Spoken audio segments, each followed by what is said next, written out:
It's been a very good experience because cement sector is one of the most carbon intensive sector, and that also opens up the potential for implementation of these technologies.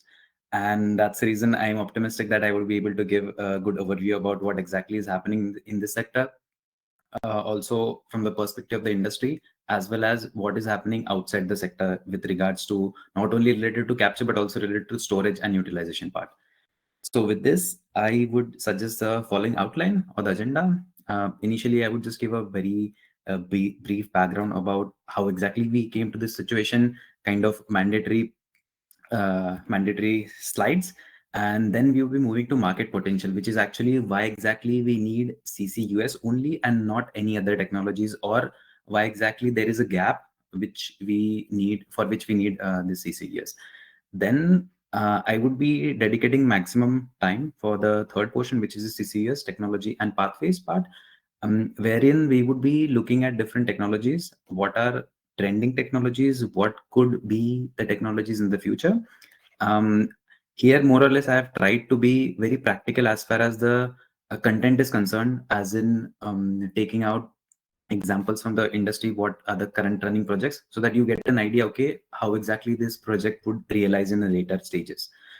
Then we would be looking at certain regulations, what are happening as of now in different part of the world, and the future trends, where exactly we would be going tentatively in next 10-15 years. At the end, we'll be looking at funding opportunities and some trends in that as well. So to start with, this is very interesting graph actually. This tells us what were the CO2 emissions until now. Okay. On the right hand side, what we see is the CO2 emissions in billions of tons of CO2 from 1950 to 2020 approximately. So that gives a situation what happened in the history. Okay.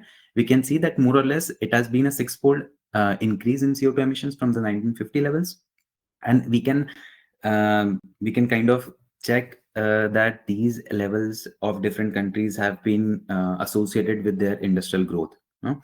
And in that situation, for example, US and EU, they were more or less developing, in the sense they were at the peak of the industrialization between 1970 to 2000, and that's how we can see a very strong CO2 emissions, or in general all the emissions during this time. Now they are decreasing. On the other hand, we can see China, it's very nearing its peak as compared to the other countries, because here we can see that the industrialization started somewhere late 70s or 80s. In case of India, it's like in 1990s, India just started or more or less the majority of the industry started to get a pace, and therefore we can see the emissions starting. So typically, the emissions in Chinese industry are expected to peak around 2040 and 2030 approximately, and therefore the net zero target for Chinese industry is approximately 2060. So that is the target that they have set at different climate platforms. In case of India, I think it would peak at around 2040, and therefore approximately the target is 2070. So this is a very brief overview about what happened before. Now, it is very normal that we can't change what happened in the past. So what we can change is how exactly we can go ahead. And that's where different scenarios come into play, wherein different countries have came up with plans, for example, pathways, that they could restrict the global rise in temperature, at least in their region, to less than 2 degrees Celsius. Now we would be seeing what exactly the 2-3 degrees Celsius means. Since here it's more or less the graphic of annual emissions versus the time frame, and we are kind of peaking in 2020. It could go still, based on how exactly the emerging economies emit based on their industrial production. But more or less the main motto of this slide is, if we go ahead with the current politics, there is no way we would be able to reach the pledges that many countries have made in climate platforms. So it is very clear that with the current policies, we would be overshooting more than 2 degrees Celsius. Even with the different commitments, pledges, and optimistic targets, it is marginal. So we could reach a marginal target of less than 2 degrees Celsius of global rise in temperature. So more or less, it is about one has to have a very ambitious plan industry wide to restrict the global rise in temperature. Um, what exactly does this mean? So this is a kind of graphic which shows kind of international average that is projected to happen in 2050. And if we check that 2.75 degrees Celsius average means it could go up to, let's say, 3.6 to 5.2 average rise in temperature. So that is something big, even though it is we can think, okay, 2-3 degrees doesn't make any big deal as of now, but overall, if we see, that would result in extreme weather events, sea rise level, especially in the coastal cities. And since India has a major coastal belt, it would definitely be affecting India and Indian subcontinent in a adverse way. More or less, that would be a significant biodiversity loss. So the thing is, there would be and there should be a very strong focus in this regard, and some industries have already started in this respect, and that's how we are going to see this. Yeah, so we have a problem, and for that, the next step is how to find a solution, basically. And now it's like more or less the rise in global temperature is more or less dedicated to the CO2 emissions, because CO2 emissions part, CO2 is part of major part of the GHG emissions, and we can see approximately 75 to 76% of the total GHG emissions is CO2. On the right hand side, what we see is industry wise division, which industry is kind of responsible for how much CO2 emissions. So let's say, for example, power sector is 40%, 23% in transport, going ahead with the industries, which includes chemical industry, other industries, and the building portion, so 10%. So all these are major factors, or the major industries wherein the significant CO2 emissions are expected. They are happening as well. This percentage would vary depending upon the geographies. Main thing is the tendency or the trend would remain more or less the same. And since luckily it's like I'm coming from the cement industry, which is, again, I mentioned, is a major emitter. So I have had a opportunity to have a very close overview about which kind of projects are getting implemented in the last 6 years and how are they getting implemented. So I can give you an overview about what is happening inside the cement industry. So this is a typical map that has been published by SEM Bureau.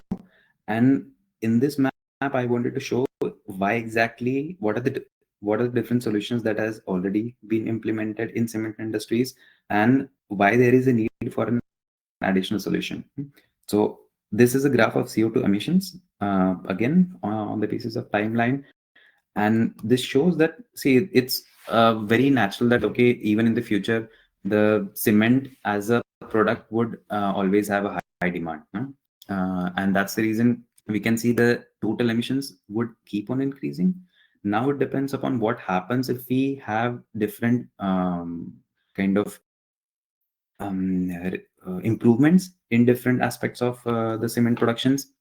For example, if there is a efficient design, efficient concrete production. Efficient concrete production is more or less what we do, is the part of clinker production, which happens in the cement kilns.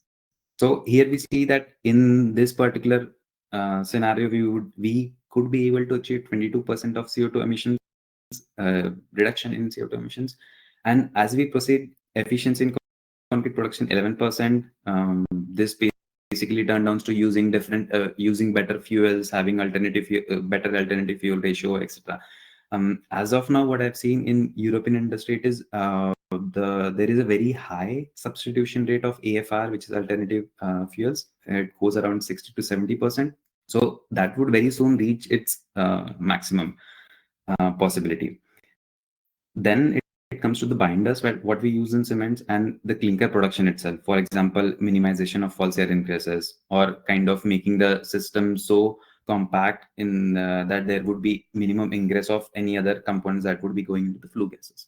So even in those scenarios, even if we sum all the scenarios until here, as well as the decarbonization of electricity, it is difficult to reach the 100% reduction in CO2 emissions. So maybe we would be around approximately 60%. And that's where we need another decarbonization lever, and that is CCUS. Okay. So this is more or less to explain why that is important and what is this impact of it in terms of the percentages. No? So it's not like it would be affecting in, let's say, 5-10%, it is having a significant impact, again, based on different geographies, up to 40%. So having said this, inside CCUS, there are different options. This is just an overview of CCUS, how exactly the CCUS chain works. We have sources, which could be a residential source, which means we have diffused CO2. In the entire value chain, we would be targeting CO2. And another option is point sources, which is a point source of CO2 is a concentrated CO2, which is typically mentioned as low-hanging fruits. No? So here, all the industries like cement industry, power industry is included, wherein we have flue gases quality approximately more than 10 and in the range of 10 to 30% of CO2 in the flue gases. So this is quite a good range as far as the starting point of CCUS is concerned. And both the sources go into the carbon capture technologies. Now we would be checking afterwards how exactly this is selected, what are the benchmarks for it, and once the carbon is captured, it is transported. Again, we would be seeing what are the different options here. And once it is transported, we have two options: storage or utilization. Now this depends upon the business case and the kind of environment, policy environment that is available in different countries. With this, I think we would start with the capture part. The first lever is basically the CO2 capture technologies. Here, it is difficult actually to explain each and every technology because inside each and every part, there are very minor things that changes. For example, if we take the absorption technologies, then even by the change of solvent, a new kind of configuration is developed. More or less, this, as far as CO2 separation is concerned, there are 6 to 7 main branches which are typically used. One is the absorption, second is adsorption, then membrane technologies, cryogenic technologies, biological. There is another which is oxical technologies. So typically, I'm involved in oxical technology development since approximately 3 to 4 years. Now it is in the construction phase. But what I wanted to tell here is the technologies that would be implemented, that would be used in different industries. That is difficult to kind of select at the early stages. Okay. And just because there are too much options as of now, but we have to find the best possible option. Now I would be checking on what are the different technologies involved and how exactly they function. So I would just give example of couple of technologies and how it functions. Here what we see is just a bifurcation of different technologies. For example, the technologies are bifurcated. Let's say if that is a post-combustion technology, which means the CO2 is captured after combustion. Okay, these are the typical technologies that are used in cement industries or power industry, wherein we capture the CO2 at stack, so at the downstream part of the process. Pre-combustion is something that we use in gasification plants. Oxy-fuel combustion is something when we completely change the combustion behavior, which means instead of using air for combustion, we use pure oxygen. Okay, and direct air capture is just capturing CO2 from the air, which means it is not a low-hanging fruit. Typically, air has 400 ppm levels approximately of CO2, so it becomes energetically very intensive to capture such CO2. Okay. Now, before 10 years, I would have said, okay, direct air capture is difficult to be incorporated in any roadmap. But as of now, when I see different roadmap scenarios, that has become a kind of good option to achieve a net zero levels of decarbonization. But still, that is not a preferred one because it is only used where other options are not kind of feasible.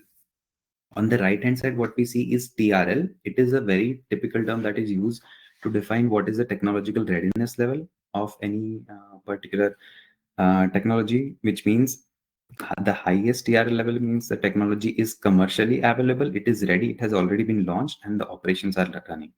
So depending upon what management prefers, whether they prefer low risk, which means higher technological readiness level, or they prefer higher risk, which is lower technological readiness level, the technologies are selected.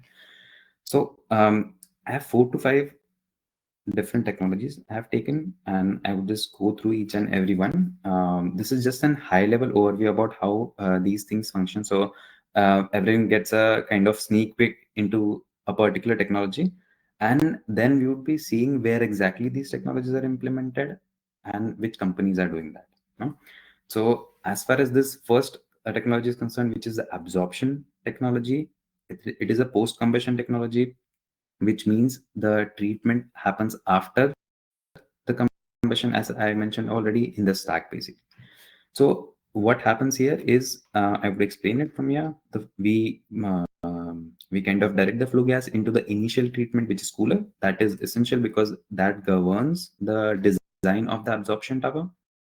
Okay, this could be kind of air cooler, or depending upon the situation, it could also be a evaporative cooler. No? Once we have a flue gas here, so majority of the SOx and NOx components, which is sulfur oxides and nitric oxides, are removed, and this is then further this is captured in the solvent. So where we have solvent, the solvent goes from top to bottom, gas goes from bottom to top, in the sense that this solvent is responsible for leaching out or removing CO2 in this gas. So the gas which is removed at the top has minimum CO2 content in it, because that content is already taken up by this solvent. So the first part is absorption by this solvent, which is goes from here, it goes here. Rich solvent is CO2 rich solvent, and then it goes to the second tower, which is the desorption tower.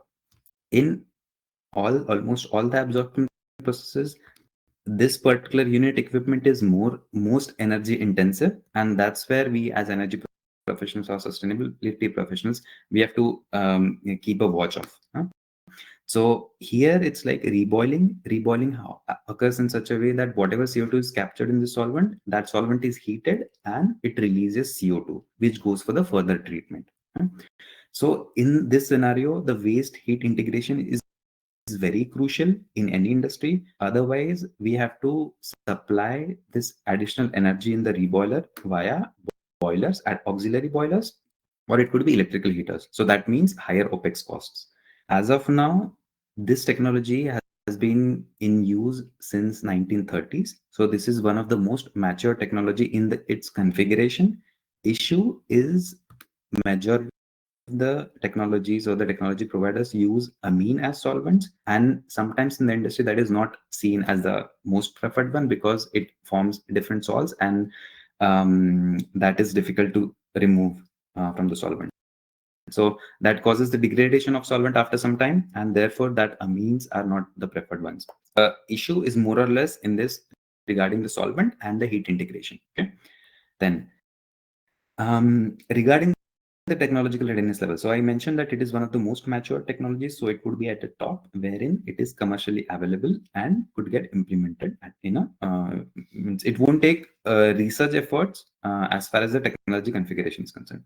What can be achieved is the capture rate. Typically in carbon capture ecosystem, there are two things that are very crucial: is capture rate and capture purity, or CO2 purity. Capture rate is how much of the CO2 can be removed from the gas which I supply, and CO2 purity is how in that particular gas which I have already captured, what is the purity of CO2. Okay, not always whenever we capture it, it's not the case that okay, we are capturing 100% of the purity of gas. So there would be impurities, and that is very crucial.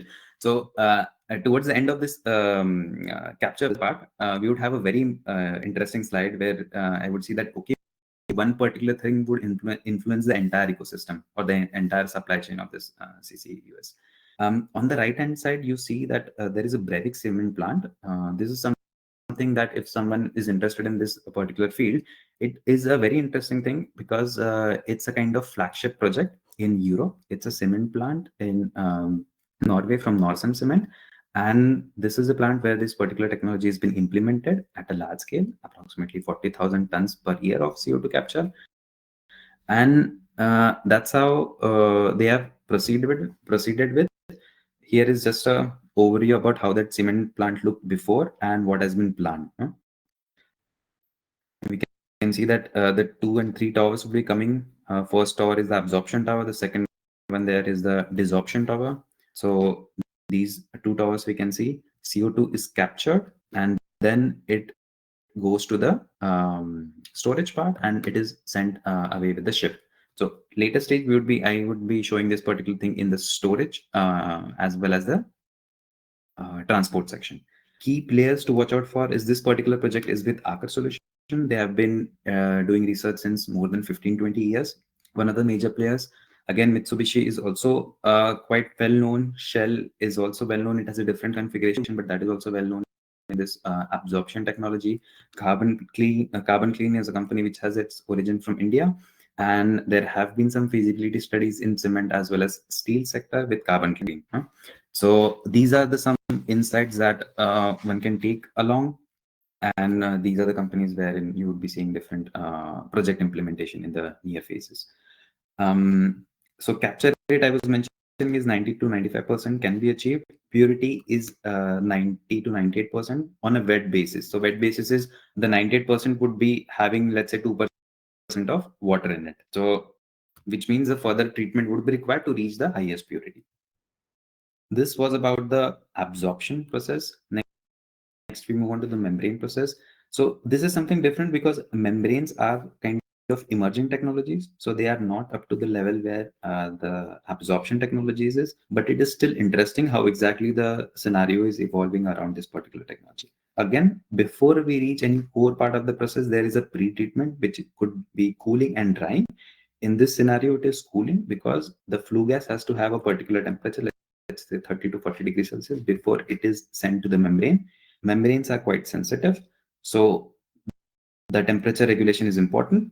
Then in membranes, typically, as of now, the polymeric membranes are the very widely used, and based on the permeation rates of different components, we have an enriched CO2 stream here. So CO2 is permeated or goes through these membranes as compared to other components. So these polymeric membranes are selective to CO2 to varying degrees, and this particular CO2 that is captured undergoes drying, and then via compressor it is sent to the further compression as well as further post treatment.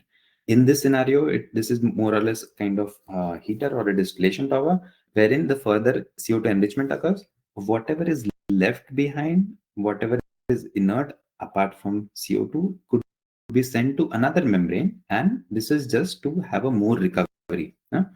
Again, there is a different configuration wherein whatever is remaining from the main flue gas, so whatever did not permeate, whatever is retained, that is a CO2 depleted residue, goes to another membrane from which the remaining CO2 is also removed, so that we could have a higher purity at the start itself. So these are the different configurations of this membrane capture. Membrane is typically, it's not like, okay, one membrane block would be able to reach the purity of, let's say, 99%. This is a kind of modular concept which requires multiple blocks. One of the major advantages, there is hardly any chemicals involved in that as compared to what I told beforehand, wherein we have solvents, amine solvents or similar, and there we have to have another treatment levels. So in case of membranes, there are hardly any chemicals involved, and the water requirement is also less. But again, these are, as of now, we have to have a modular concept. They alone are not able to reach the higher purities. This is a project, again, it's an interesting project which has been happening in the US. It is via MTR carbon capture. So MTR is a company which is at the forefront of carbon capture development, basically the membrane-based CO2 capture. This technology had 6 to 7 technological readiness level, which basically means that they have been at a pilot scale level, approximately 1,000 tons per day of CO2 capture, wherein the capture rate that can be achieved is 70 to 90% with a CO2 purity of 85 to 90%. So here it is clear that, let's say, if I give 1,000 cubic meter per hour of gas, I would be able to retrieve, let's say, 700 to 900 only. And this becomes crucial. This might seem like high capture rate, but this becomes crucial when we go to the funding agencies and they say, okay, we want 95 minimum, then only someone is eligible for the funding. So these are the aspects someone has to keep in mind before selecting a technology. Then it comes to the CO2 purity. 85 to 90% looks good. But here again, it is important to see that this standalone technology for membrane cannot reach the highest purity, which is, let's say, 99.9% of the food grade purity. So this project, MTR CO2 capture at Dry Fork Station, which is, I think, a power station in USA, that has been developing since 3 years, this particular pilot plant. And these are the two companies which are quite interesting to watch out for the further implementation of membrane-based captures. Then the next capture is basically adsorption-based capture, wherein what we do is the gas separation is based on the pressure differential, wherein again the pre-treatment is always the cleaning of NOx and SOx components, so that they should not damage whatever is inside the main component. So it could be internals, it could be a fixed bed, it could be activated carbon. So what everything is done to remove so that all major the components which are harmful to these internals are removed beforehand. So in that scenario, there are 5 to 6 steps, wherein the impurities are removed, it is compressed. So this is important factor, because this particular process typically, as far as pressure swing adsorption is concerned, this happens at a higher pressure, let's say 4 to 8 bars, could also go to 12 bars. And here is where the majority of the energy consumption is occurring.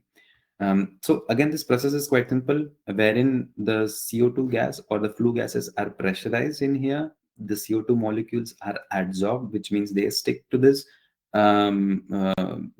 molecular bed, or it could be activated carbon. And then based on the change in pressure, these adsorbed molecules are released, and these released molecules are then further sent for further treatment. So this is how we, at the bottom, we get the released CO2, which is captured on these beds, and then this particular CO2 as a product gas is sent for the further purification. There are also other options to have a desorption process triggered by temperature. So there is a thumb rule that typically the desorption process, wherein we get the CO2, pure CO2, which has been adsorbed on these beds, is typically via pressure adsorption, pressure changing, and the temperature change is used where in the situation where we want to have a dehumidification part. Again, different types of adsorbents are used. Zeolites are kind of more common, and capture rate that can be achieved is 70%. So in this particular technology, what we have to see is where exactly is the energy going. And whenever I talk about energy, it's thermal as well as electrical energy, because that also comes into the technical economic evaluations of for capex portion. Then the key players to look out for is again Air Liquide, Air Liquide, MOF Technologies, and Linde. They are working in this sector and offering capture technologies based on adsorption. Coming to the cryogenic separation, so this is the most interesting part. Even if this looks as a kind of 2-3 equipments, this goes to the 63 pages of PIDs and this simple portion. This is since last 3-4 years, this has been the most interesting part that I have been involved in. What is important is the separation takes place based on it could be condensation, it could be desublimation properties, and a very high capture as well as purity rate could be achieved here. So typically in the carbonated drinks that we have, let's say cola or Sprite, CO2 is used, and that should have a food grade purity, and that is typically achieved with the cryogenic separation. But again, to reach these purities, this particular process is extremely energy intensive and very complex. So not we see very less players in this field. For example, Air Liquide, Linde, and Air Products. So there are a couple of more, but majorly these are the players which are offering these technologies.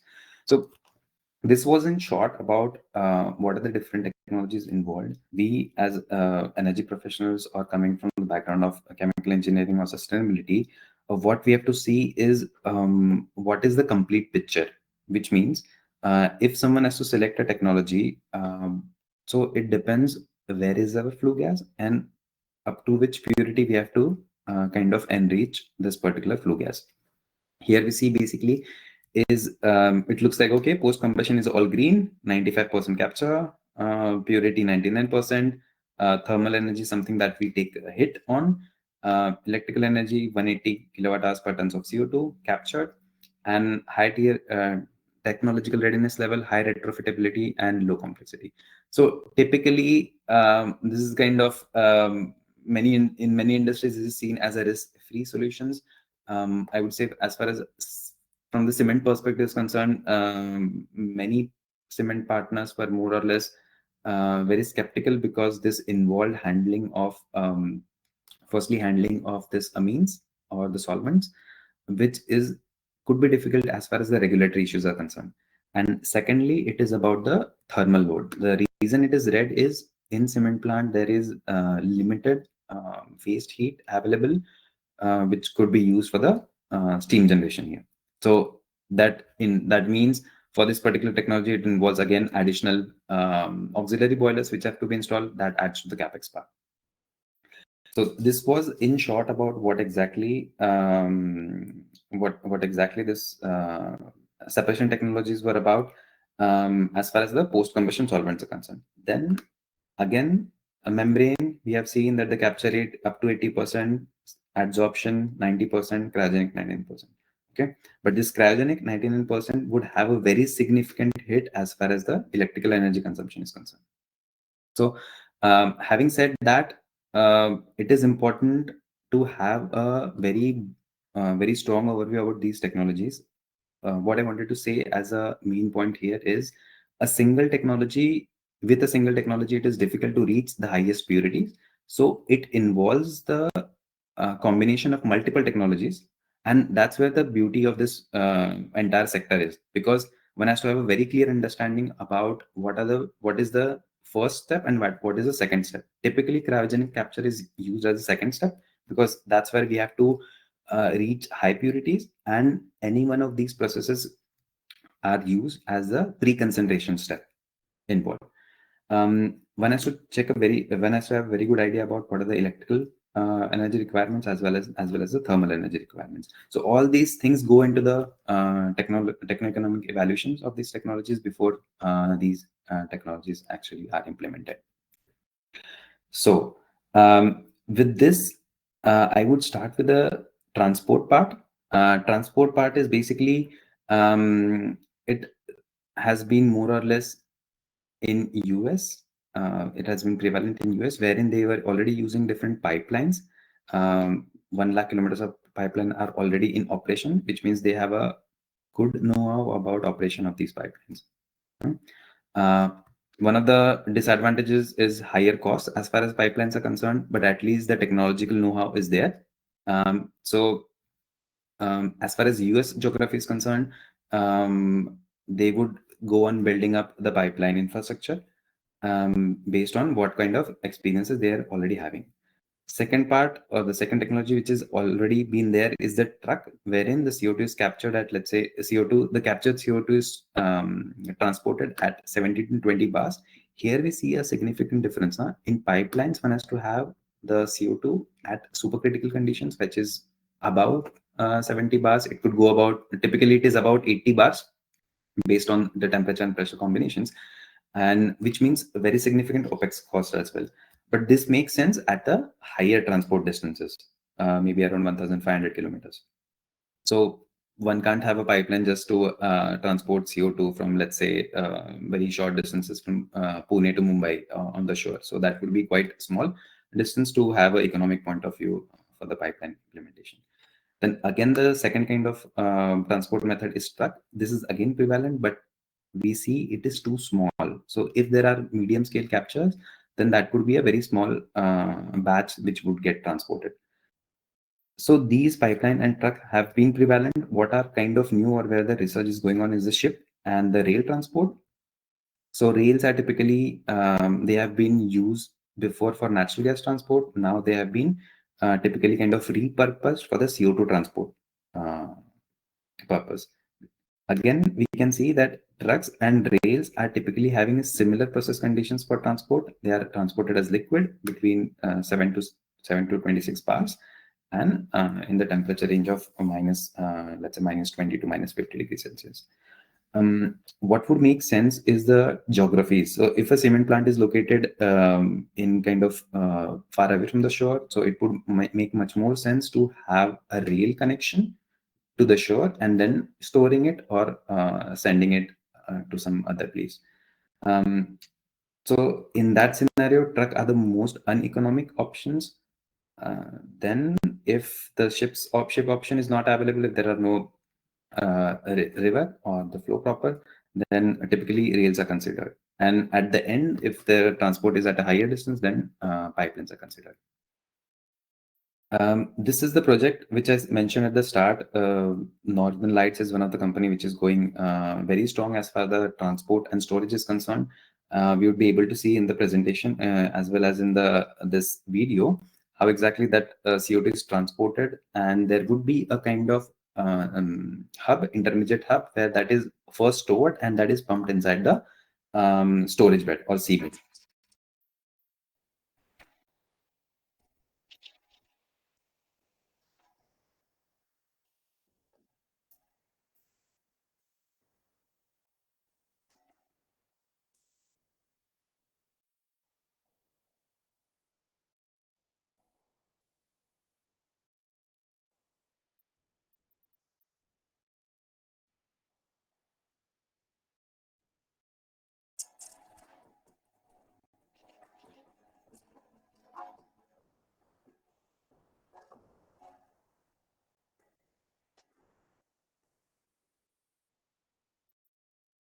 This was the idea. On the left, we can see any kind of plant wherein CO2 is captured. It is transported via ship to an intermediate hub, and from this intermediate storage hub, it is pumped to the seabed, wherein it is further pushed down or injected inside the storage.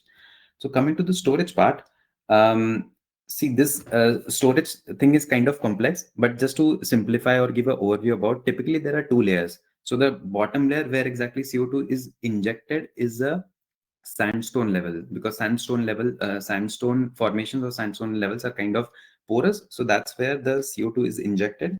So in Norway, there is something called Johansen formation, which is a sandstone formation where CO2 is injected. It is quite possible that, okay, in after some years, CO2 would get transported to the higher levels. And even if that gets transported, that particular formation should have a cap rock. Cap rock is basically a layer which is made of clay stone, basically, which is very tight, and that is the layer that ensures that the CO2 doesn't escape from here. So you would be able to see that yellow and orange layers, which are basically the porous layers. That's the reason CO2 is able to transport. But beyond that, we would be seeing this green level, which acts as a cap for the CO2 transport. This is typically the situation with Northern Lights. So this was the entire project with the Norsen Cement, which we initially saw, how exactly they captured. Then we saw this ship, how exactly that was transported, and this is the situation wherein the CO2 is stored. Now, this is the most important slide, because whenever the CO2 is transported or stored, it has to have a CO2 specifications. Not many companies have this capability to have a research arm wherein they would be defining or specifying what kind of CO2 we want. And if different companies keep on specifying different levels, then it would be difficult for clients or any kind of industry partner to have a clarity on the final specification of the final CO2 product specification. So this is just an example of the Northern Lights purity level, which is the same company where we saw. And just imagine the CO2 specification as of 99.81%. So it is possible to reach this specification with cryogenic, but just imagine all these impurities are typically in ppm areas. Some of the impurities you would be seeing are so less that it could say this is typically in ppb, parts per billion areas. So these impurities are, it becomes very difficult for even a cryogenic process to remove all these impurities. So that's where the key know-how is key know-how has to be implemented with regards to the selection of technology. So this is the quality, or this is the specification that governs what kind of technologies are implemented and what is the mix of technologies that are implemented in the different industries. This relates to the typical costs that are involved as far as the transport is and storage is concerned, wherein we see the on vertical axis USD against the different heads, which means the compression and dehydration cost could be around 20-25. Transportation would again be approximately 25 to 30. by transport via ship would be again 20, injection 20 maximum, and again the monitoring cost. So overall, what we see, even after capturing, it's not done. It is more or less compression, transport via ship or pipeline, injection and monitoring would incur approximately 100 to 120 euros, more or less. So again, that also has to be considered more or less in the capture portion, CCS portion. There, it's a kind of chicken and egg issue wherein the industry are kind of skeptical. Should we invest in this huge infrastructure if there are no storages available? And on the other hand, the storage suppliers are skeptical. Should we invest in the storage infrastructure if we won't be getting CO2? So that's how different governments are stepping in as far as the funding is concerned to get this going. This was regarding the storage part, CCS part. There have been different CCU pathways that we have seen, which means the CO2 is captured based on different sources. It could be fossil or biogenic. We have seen the technologies until now, different kind of technologies. And then based on these technologies, CO2 is captured and used in different pathways. So if we look at different pathways, that could mean this goes to the electrolyzers, this goes to the uh, catalytic converters. It could also go to the indirect carbonation levels. What is important is what happens when these things are already used, which means in the CCUS categories, it could be directly used in, let's say, in alternative fuels production. It could be used in oil production, or basically EOR, enhanced oil recovery, which means it is stored. It could be used in mineral carbonates. It could be used in making fuels and chemicals. What is important is what is the CCU lifetime of these products. So if it is carbonated, then it is it could remain there for months or centuries. If it is kind of used as fuel, then it is possible that it comes back in the ecosystem or the life cycle and within days or years. So was a very brief overview about as far as the utilizations are concerned. We can see that again, based on the technological readiness level, the utilization pathways are common. It depends upon how much energy and how much costs someone has to put in.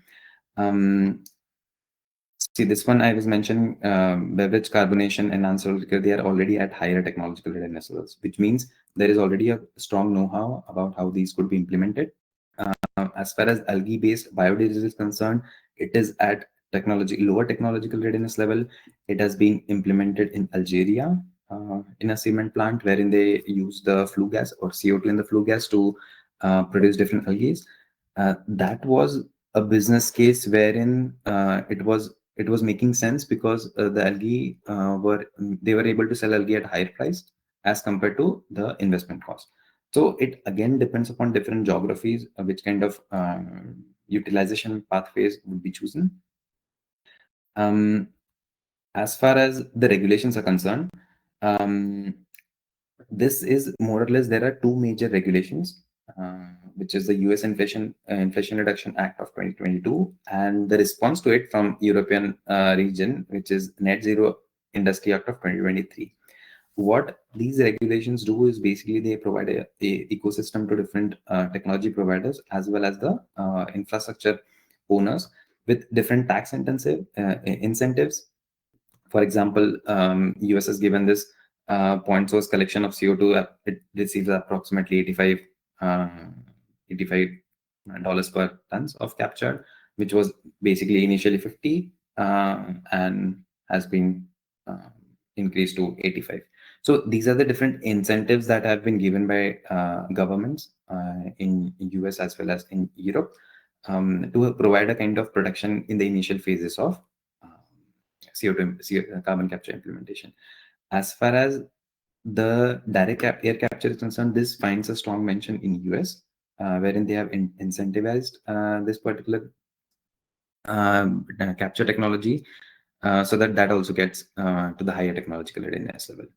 As far as Europe is concerned, more or less, they are kind of trying to establish a framework to more innovative technologies, which are they are level 8. And there is also funding for innovative net zero technologies, which are also less than 8, something around 6 to 8. as far as technological readiness is concerned. So there is a clear bifurcation between net zero technologies and innovative net zero technologies. So net zero technologies are more than 8 as technological readiness level, and innovation net zero technologies are emerging technologies, which we just checked regarding membrane captures. In the final version, again, in EU, the final version doesn't mention CCU in detail. More or less, it is about carbon capture. Huh? Regarding funding opportunities, US is the Department of Energy is responsible for different research projects in US, wherein the goal is to have a demonstration unit for to show the improvements in carbon capture capabilities. They have a law called a bipartisan infrastructure law, where which is providing 2.5 billion USD for as a funding. 3 projects have already been selected in this scenario. They are in the negotiation phase. As far as EU geography is concerned, there are different funding opportunities here. Some are based on ETS systems, or kind of funded by ETS systems. Again, it is more or less towards the deployment of net zero and innovative technologies. We already saw that they have a clear bifurcation between technology readiness level of different technologies. Here, we see a strong difference between the investments. So EU is going very strong with 40 billion investment as an option until 2030 for all the EU, clean projects in EU. So there's a proper application for it as far as innovation fund is considered based on across different categories. So here we see a difference. As far as India is concerned, I recently got to know that the Department of Science and Technology has come up with a proposal, or it's a very strong thing as far as the cement sector is concerned, because they are focusing on the deployment of the carbon capture technologies. They are flexible with the carbon capture technologies. However, here the focus is more on the CCU part. So again, here, as they are saying, there is no cap on the project. As far as I know, the minimum 25% of the cost should be covered by the product owner. So that looks quite a good step in this regards as far as cement sector is concerned. Moving on to the trends, basically. So typically, I see 2 clear trends based on last 5-6 years. Unlisted companies versus listed companies. Unlisted companies are more or less the company, could be small to medium sized companies who are kind of a little bit skeptical about how exactly all these things would turn out as far as the investment is considered. So it could be a net debt-free company or near debt-free company, and these companies have very cautious approach. So they are just checking, okay, what bigger companies are doing, and then we will be proceeding. So that means they are more or less focusing on the feasibility and small pilots.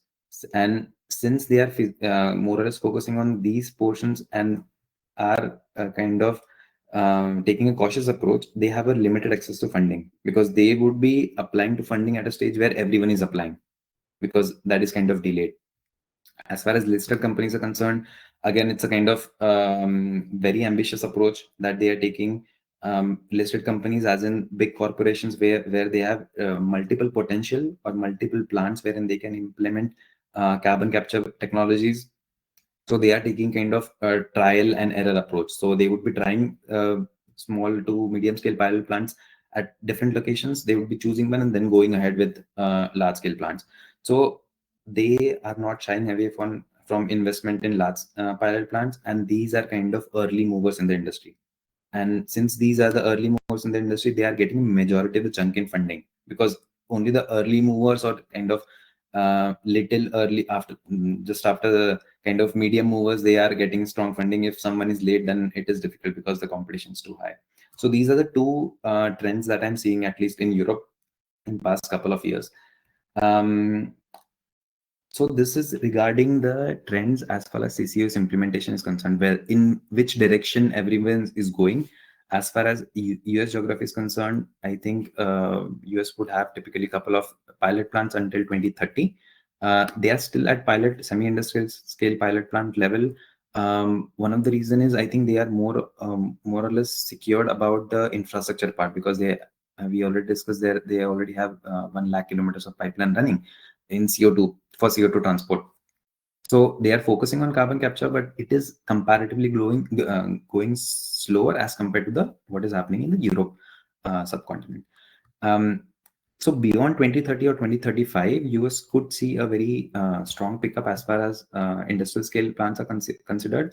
As of now, what is going on is the extension of current network in pipelines, and the focus is more on EUR because they have sufficient gas fields where they can pump CO2. In EU geography, this is going strong. It's like there would be at least 5 to 10 semi-industrial scale plants until 2030. We have a consortium wherein we are involved in this oxyfuel semi-demonstration plant in the south of Germany. So that's actually my project where I'm involved in oxyfuel and liquefaction cryogenic projects. And I see that beyond 2030, there is a high possibility that there would be industrial scale plants in EU. Here in this scenario, bottleneck is transport and storage, and I think that would remain till 2035. In India, I see that there are small pilot plants. Let's say I mentioned Dalmia Cement as well as I think Tata Steel had some feasibility studies. But I think until 2030, there could be more focus on feasibility studies. Cement and power industries could be main focus because NTPC and cement sector is also would be the preferred one as far as the policy is concerned. And what I see is the policy in India is more or less having a preference to CCU, to the utilization part. And in Europe and US, they are kind of slightly preference towards CCS because CCU is on as a business case, it is quite expensive as compared to the storage is concerned. So that is a difference in trend that we are seeing across geographies. Last slide is regarding what do we really consider CCUS as a silver bullet, which is kind of solution to everything. Highlight is basically it is indeed a very strong solution as far as net zero or carbon neutrality is considered. What we have seen as of now is CCUS, which was kind of good to have 10 years before, has been classified as must-have solution for all decarbonization levels across different roadmaps. Then in the technology part, we saw that a single standalone technology is not sufficient to reach higher grades or food grade purity. So an optimum combination of different technologies would take a center stage. Again, in that scenario, kind of if someone is having a cautious approach, then post-combustion capture technologies which have a higher technological readiness level could be a kind of favorable option at the start.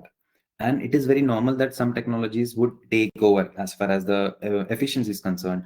So one has to look at a roadmap, what is typically the targets of the company are, what is the management looking for. If someone has to implement by 2030, then they definitely have to take the risk based on what is the currently available technology.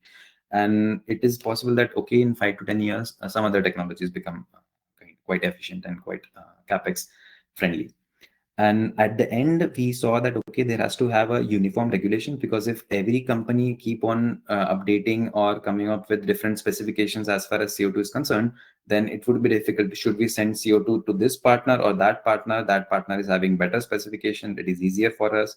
So for that, one has to have a very uniform regulation to have a level playing field. And initially at the start, there should be a very strong support that actually we are seeing from the governments as well, as far as the implementation is concerned.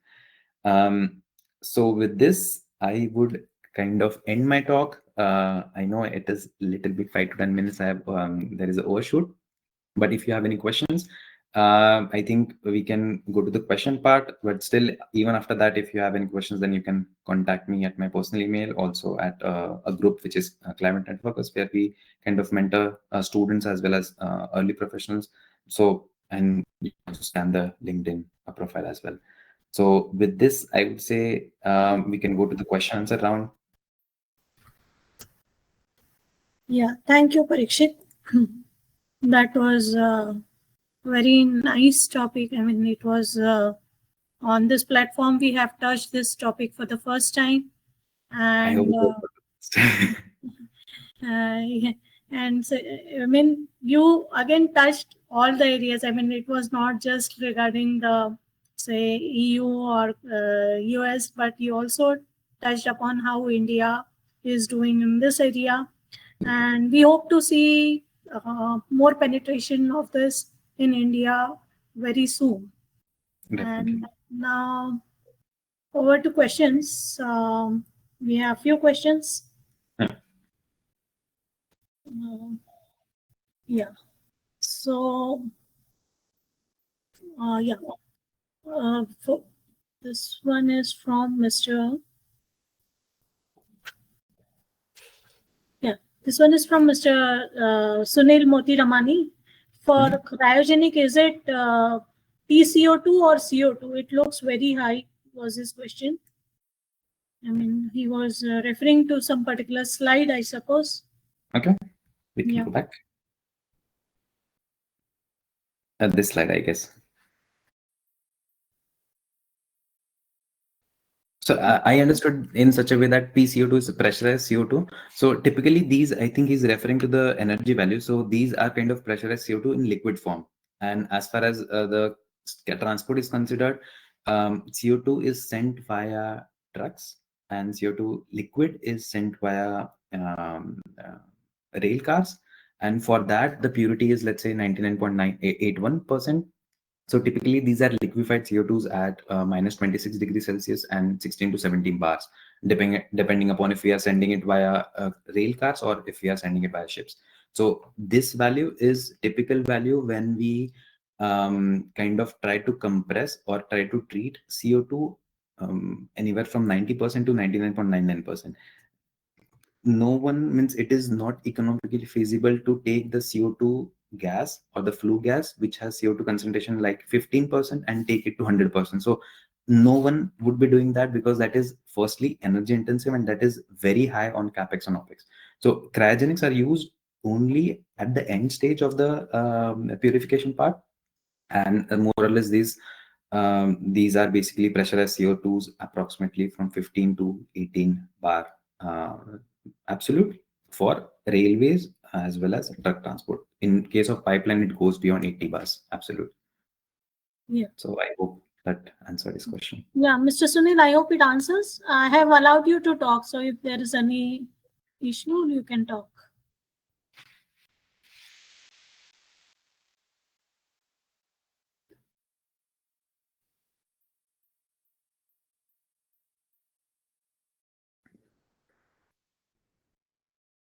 Yeah. So now let's move on to next question because we have not received any response from it. So next question is from Mr. Kavishwar Pawar. His question is, rotary packed bed columns are becoming popular these days for carbon capture. Could you please throw some light on this technology? So I think he's referring to something what Carbon Clean is doing. So Carbon Clean is into this rotary packed bed column. So the concept is more or less the same. It is based on absorption part. Again, it is important to see alone these rotary bed packs won't be able to reach food grade CO2. And in that scenario, there would be a combination of technology required. Typically, what happens in the post combustion absorption processes is this the flue gas, which is quite rich in, let's see, this one. So the capture gas. So in case of rotary beds, there would be similar construction, but that would be a compressed in a rotary bed, which is moving, and the centrifugal forces would make sure that the CO2 is removed from those flue gases. So even in that scenario, the enriched CO2 stream would have some amount of impurities, inert gases, and it would be crucial what would be the percentage of it. Typically, what happens in absorption process is majority of the impurities that we have at the end is basically only water and some ppm levels of inert gases like nitrogen and O2. So in that scenario, again, in that won't be able to be a standalone technology to reach kind of food grade or to a grade of CO2 which can directly be transported. So one would definitely be requiring a kind of compression liquefaction unit afterwards, because that would typically operate in, let's say, the range of either at the ambient temperatures, or let's say it could go towards 8 bar or something. So I hope that answers this question. I hope that answers your question. Another question from him, another two questions are from him. What is the commercial value of the captured carbon from the process. And yeah, so let's take this question first. So commercial value, it typically depends upon what exactly has to be done. In case of CCS, it's like it is transported further. So we have to pay. Commercial value as far as CCS is concerned, it would be based on what is the price on the index. So in Europe, there is a typical price index, which is kind of a share market for kind of CO2 emissions, ETS, emission trading system. So whatever is the value, those would be the amount of CO2 that you would be saving. Typically, as of now, it is going somewhere around 80 to 100 euros per tons of CO2. And that is something that a company would be saving on certificates. So that is the reason there is a strong focus on kind of decarbonizing the industry. Yeah. So to answer your question, as far as CCS is concerned, the certificate is something that is the motivation, and that is approximately 80 to 100 euros per tons. As far as CCU is considered, CCU is quite complex because then I think we have to sell the CO2, and that is very much depend upon what is the business case at. If someone wants to make fuels, if someone wants to make algae out of it, so that depends upon what is the cost at the end that we are getting, and the entire business case revolves around that.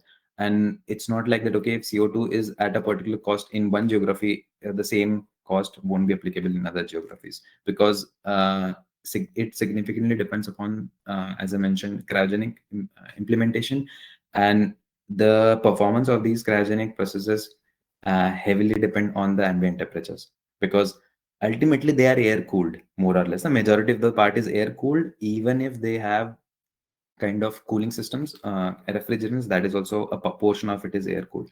So to sum up, as far as storage is concerned, the savings would be 80 to 100 based on certificates, or only certificates. And as far as CCU is concerned, it is quite complex, because I can't give an exact number, because that would depend upon what exactly you have to do afterwards, and also on the geographies. Yeah. Again, the question from Mr. Kavishwar. Yeah. So what will be the cost of manufacturing a small pilot scale plant? Manufacturing.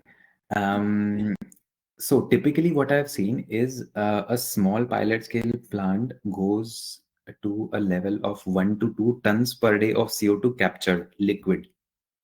So that could be a kind of just to give a kind idea of footprint, it is 2 big containers, ship containers, typical ship containers.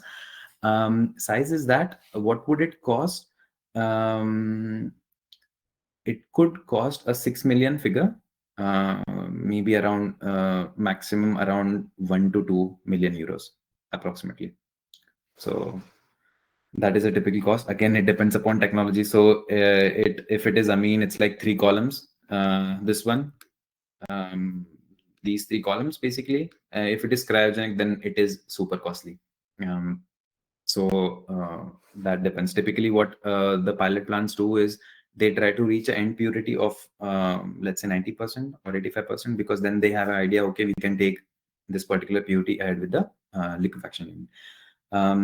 Typically, what I've seen is pilot plants are more or less for absorption, which is it could be rotary bed, as someone mentioned before, and this Carbon Clean has a couple of pilot plants implemented in India, I think. And so to answer your question, it could go to 1 to 2 million is what I could guess as of now. Okay. I hope it satisfies you, Mr. Kavishwar. So, and with now, like in India also, now we have carbon trading, and also CBAM is in place. So, like for European exporters from India, so Yeah. how much will this be helpful? I mean, like how this technologies will be helpful to them in getting certifications. I think like if they get the certifications, so will that be helpful in? Yeah, absolutely. Means, see, there are different, I mentioned these decarbonization levers basically. So the end purity or kind of saving CO2 certificates is, as far as CCUS is concerned, that is a very strong way to reduce certificates. It could be other ways as well. For example, typically what I mentioned that in cement industry, I would take a practical example of cement industries. What I've seen is in Europe, the alternative fuel ratio wherein wherein we fire our cement kilns with fluff. Fluff is basically particles, solid particles, waste particles, very finely shredded, 3 to 20 mm. So that is used up to 70 to 80%, and that directly substitutes the coal. So if that is one way, that is one of the easier ways, less capital intensive ways.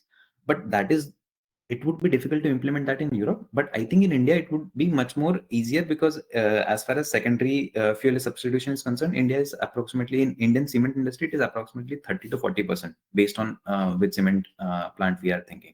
So there is definitely a potential at the start wherein someone can use these kind of low-hanging fruits or easy decarbonization levers instead of heavily investing in CCUS projects. But if that is done, then the CCUS projects would come into play, basically.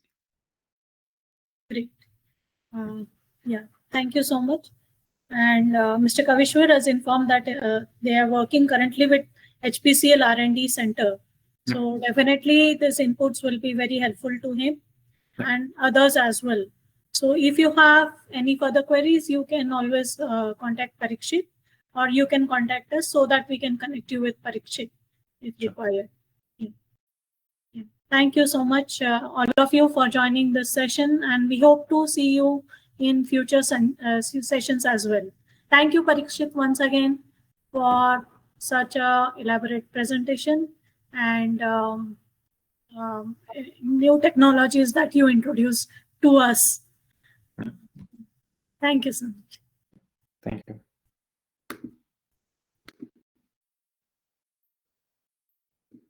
you.